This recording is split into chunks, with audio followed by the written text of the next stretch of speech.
Alright guys, so this is going to be our last and final video for lecture 4. We're going to be taking a look at different types of body movements, and more than likely some of these you may be kind of familiar with.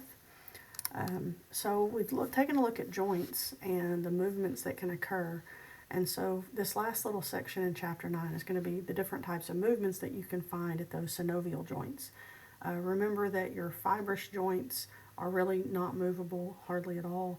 Then you have your cartilaginous joints, which are just slightly movable, but your synovial were freely movable. And so these are the kind of movements that we're going to be looking at.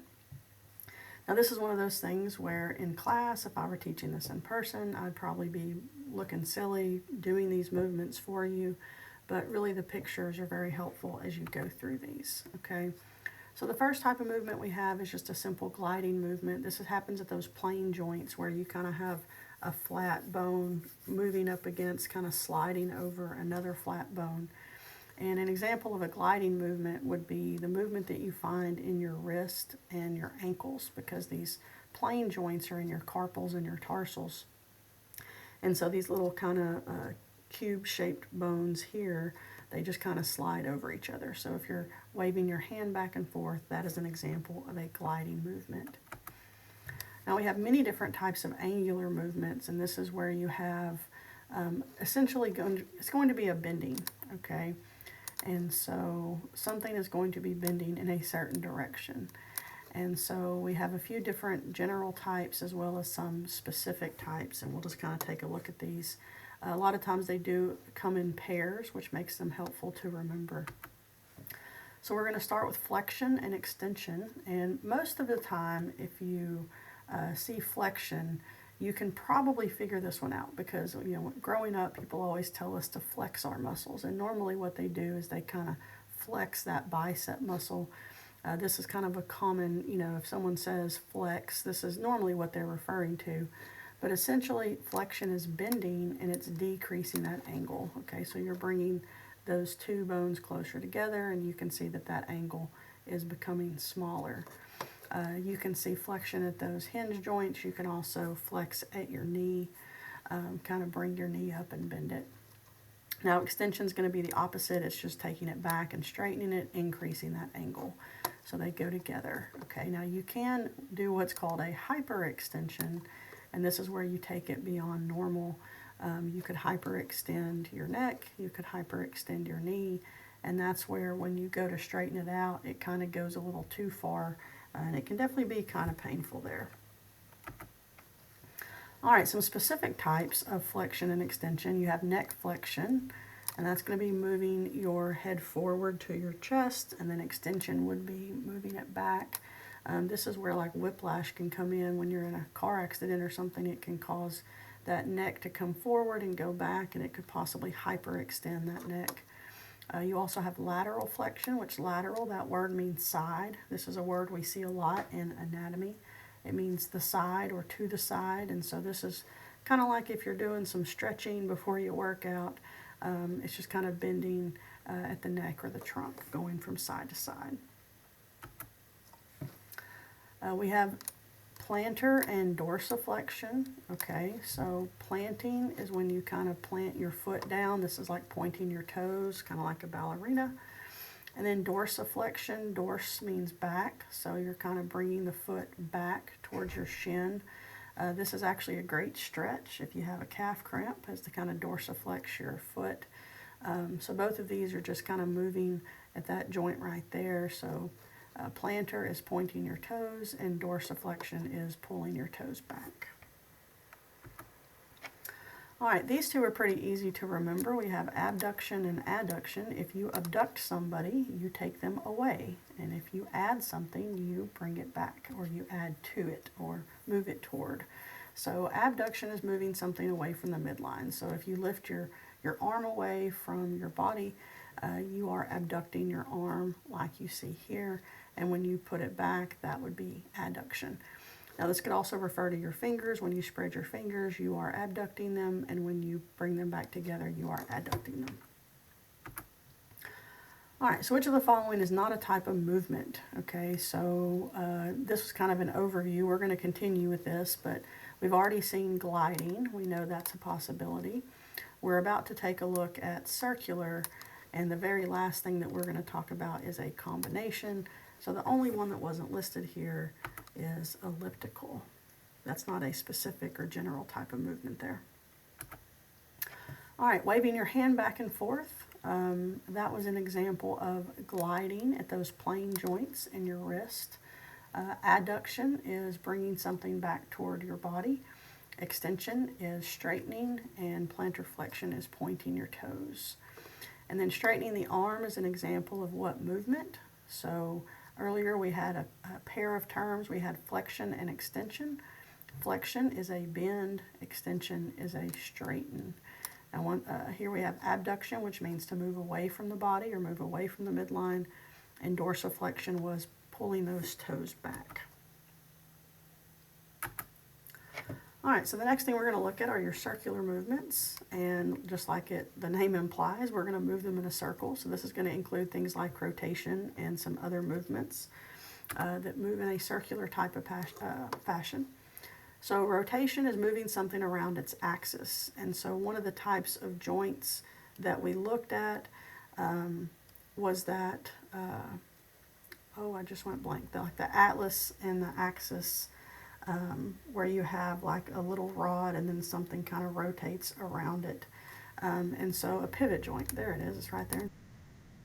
So rotation, we're pretty familiar with this one, but you can rotate your head from side to side. A lot of times you can rotate your arms. We're going to take a look at those here in just a moment. So your ball and socket, you can also rotate. So medial means toward the middle. So like you can turn your arms in, like palms in, you can turn your feet in, or lateral will be turning it outside or to the side.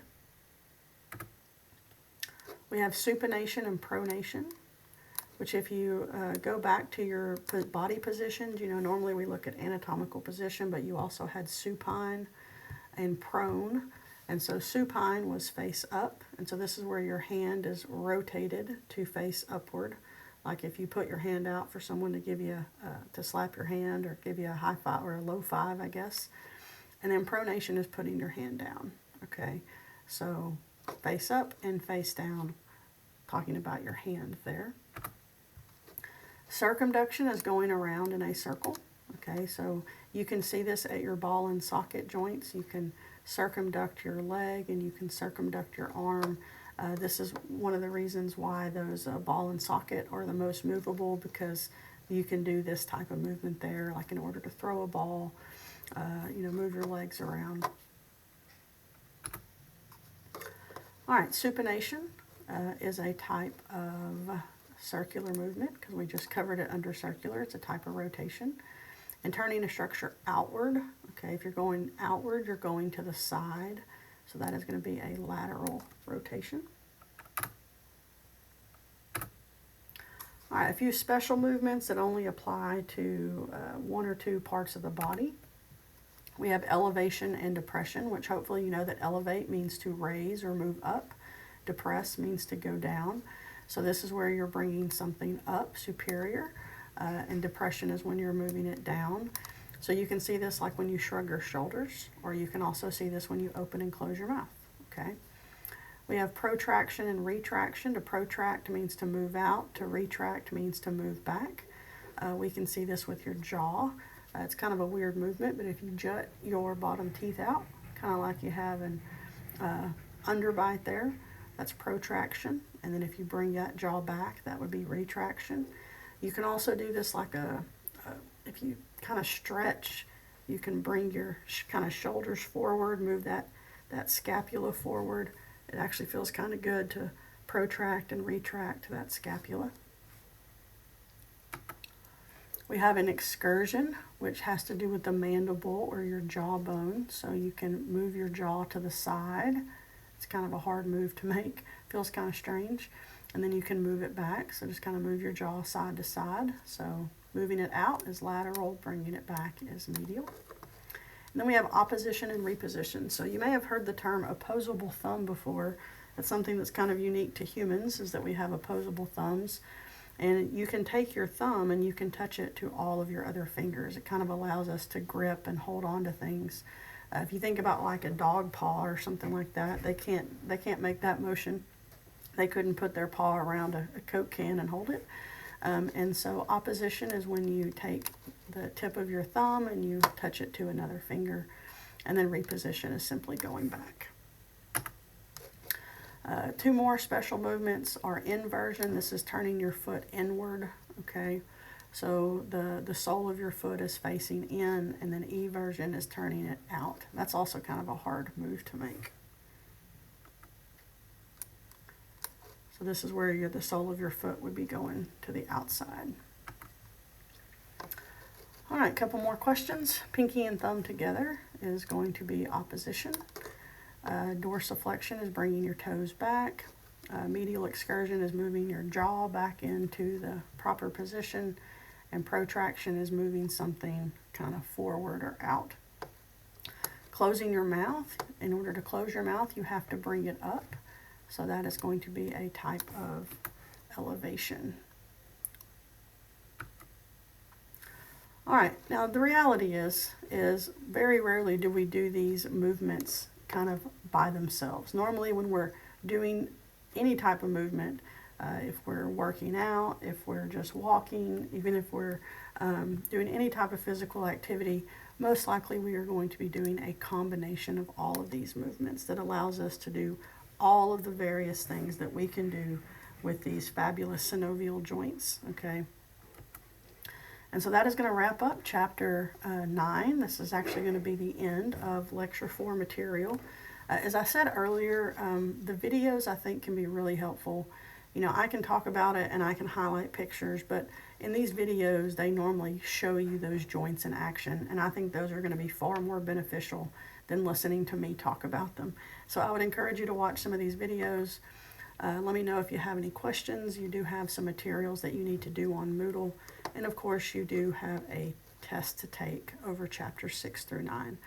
Please pay attention to your due dates, and if you need any help, don't hesitate to reach out and email me, and I will hopefully see you soon in the next video. Hope you guys have a great one, and good luck on your lecture 4 test.